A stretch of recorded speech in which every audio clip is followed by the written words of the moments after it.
दोस्तों नमस्कार, स्वागत है आपका यूट्यूब चैनल एबीटेक में। आज है 30 नवंबर 2023 और जान लेते हैं आज की महत्वपूर्ण खबरें जो आज के प्रमुख समाचार पत्रों पर छाई हुई हैं और आप लोगों के लिए बहुत ही इम्पोर्टेंट है।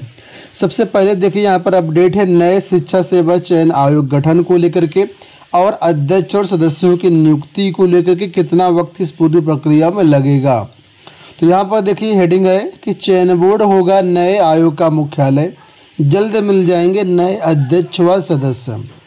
अब यहाँ पर देखिए नीचे बताया गया कि नया शिक्षा सेवा चयन आयोग की नियमावली को कैबिनेट से मंजूरी मिलते ही इसके अध्यक्ष एवं सदस्यों की नियुक्ति प्रक्रिया पर काम शुरू हो गया है। एक सप्ताह में अध्यक्ष और सदस्यों की नियुक्ति के लिए विज्ञापन जारी होने और 1 से 1.5 महीने में इनकी नियुक्ति प्रक्रिया पूरी होने की उम्मीद है। उत्तर प्रदेश माध्यमिक शिक्षा सेवा चयन बोर्ड प्रयागराज का परिसर नए आयोग का मुख्यालय बनेगा। नए आयोग के अस्तित्व में आते ही सबसे पहले लंबित पड़ी शिक्षक भर्तियां शुरू कराई जाएंगी। प्रदेश के अशासकीय सहायता प्राप्त महाविद्यालयों में विज्ञापन संख्या 51 के तहत 1017 पदों पर असिस्टेंट प्रोफेसर भर्ती प्रस्तावित है और अशासकीय सहायता प्राप्त माध्यमिक विद्यालयों में टीजीटी पीजीटी के 4163 पदों पर भर्ती होनी है। इन दोनों भर्तियों के लिए अगस्त 2022 में आवेदन प्रक्रिया पूरी की जा चुकी है। आप लोग जानते होंगे कि असिस्टेंट प्रोफेसर के लिए करीब 1,14,000 छात्रों ने फॉर्म भरा है, वहीं टीजीटी पीजीटी के लिए करीब 13 लाख छात्रों ने यहाँ पर फॉर्म भरा है। तो कुल मिलाकर के नए आयोग के कारण ये भर्ती प्रक्रिया ठप पड़ी है। अब नया आयोग बनने के बाद ये शुरू हो पाएंगी। अब यहाँ पर देखिए बताया गया कि जानकारी ये मिल रही है कि चयन बोर्ड से नए आयोग को भवन हस्तांतरित करने की प्रक्रिया शुरू कर दी गई है। निदेशालय के सूत्रों ने बताया कि नए आयोग में एक अध्यक्ष और 12 सदस्यों के पद रहेंगे और इसके लिए 1 सप्ताह में विज्ञापन निकाला जाएगा। यानी अध्यक्ष और सदस्यों के लिए 1 सप्ताह में विज्ञापन निकाला जाएगा। इसके बाद 21 से 25 दिन तक लगभग आवेदन का वक्त दिया जाएगा। आवेदन लिए जाएंगे 21 से 25 दिन, जो भी समय सीमा निर्धारित की जाती है। उसके बाद लिखा है कि सर्च कमेटी आवेदन पत्रों की छंटनी करेगी और एक अध्यक्ष के लिए 5 नाम और एक सदस्य के लिए 3 नाम, कुल मिलाकर के सदस्य के 12 पदों के लिए 36 नाम सर्च किए जाएंगे, ढूंढे जाएंगे और अध्यक्ष के लिए 5 नाम। इन सभी नामों को भेजा जाएगा मुख्यमंत्री के अनुमोदन के लिए और फिर वहाँ से अंतिम मुहर लगे कि आखिर अध्यक्ष कौन बनेगा और सदस्य कौन बनेगा। तो ये पूरी प्रक्रिया लिखा हुआ है कि दिसंबर के अंत तक और जनवरी में पूरी होने की संभावना है। तो ये मानिए कि लगभग आप 15 जनवरी के बाद ही पूरी प्रक्रिया होगी। करीब 1.5 महीने का वक्त लगेगा जैसा यहाँ बताया गया है। तो आप लोग सिंपल सा समझ सकते हैं कि 15-20 जनवरी आराम से निकल जाएगा अगर काम फास्ट प्रोसेस से होता है तब, और थोड़ा सा ढिलाई हुई तो और भी वक्त लग सकता है।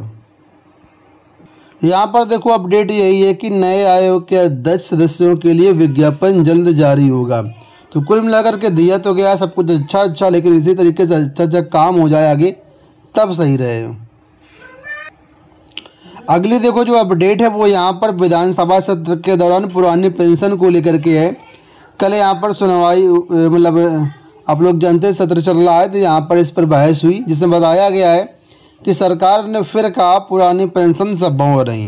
राज्य सरकार ने बुधवार को विधान परिषद में एक बार फिर से कहा कि पुरानी पेंशन योजना लागू किया जाना संभव नहीं है। राज्य सरकार ने 1 अप्रैल 2005 में नई पेंशन स्कीम लागू कर दिया जो सभी सरकारी संस्थानों में लागू है।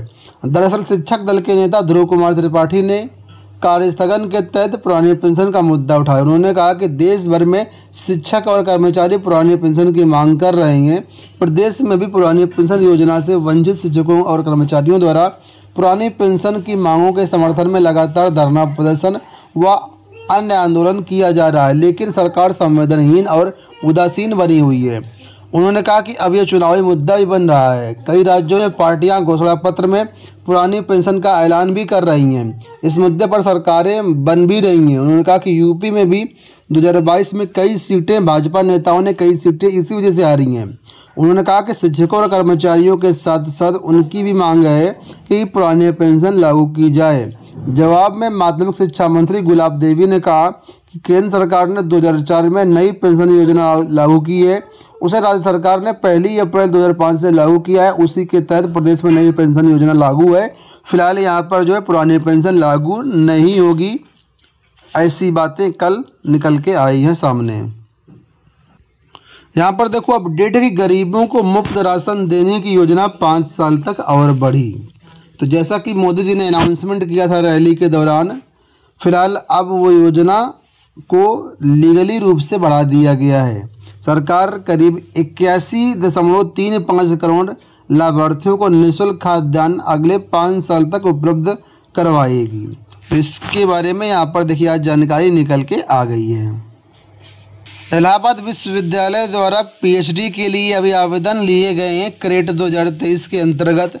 इसमें से 132 अभ्यर्थी ऐसे हैं जो अपने नाम की स्पेलिंग मतलब सही से लिख नहीं पाए और इनको संशोधन करना पड़ा। वही हेडिंग दी गई है कि पीएचडी के आवेदन में नाम भी सही ना भर सके अभ्यर्थी। हालांकि कई बार ऐसा होता है कि फॉर्म भरते समय गलती से अक्षर टाइप हो जाते हैं, इस वजह से मिस्टेक हो जाती है और अभ्यर्थी उस समय उसका ध्यान नहीं दे पाते हैं।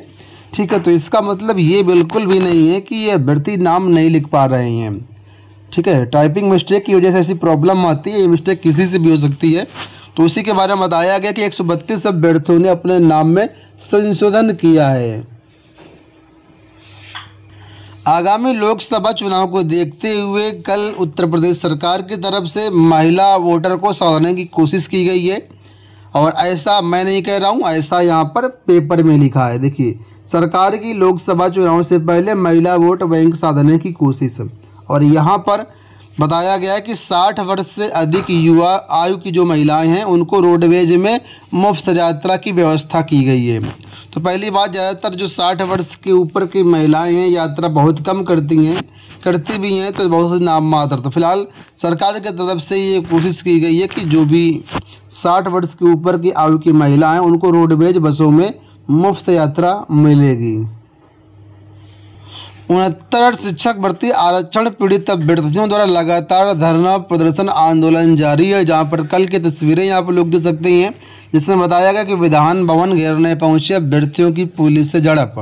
69 शिक्षक भर्ती अभ्यर्थियों में आरक्षण प्रभावित अभ्यर्थियों ने अपनी नियुक्ति की मांग को लेकर के बुधवार को विधान भवन के घेराव का प्रयास किया। इस दौरान उनकी पुलिस के साथ तीखी नोकझोंक हुई। पुलिस ने हल्का बल प्रयोग करते हुए उन्हें हिरासत में लिया और सभी को इको गार्डन पहुंचा दिया। तो अपनी मांगों को लेकर के काफ़ी दिनों से अभ्यर्थी इको गार्डन में धरना दे रहे हैं।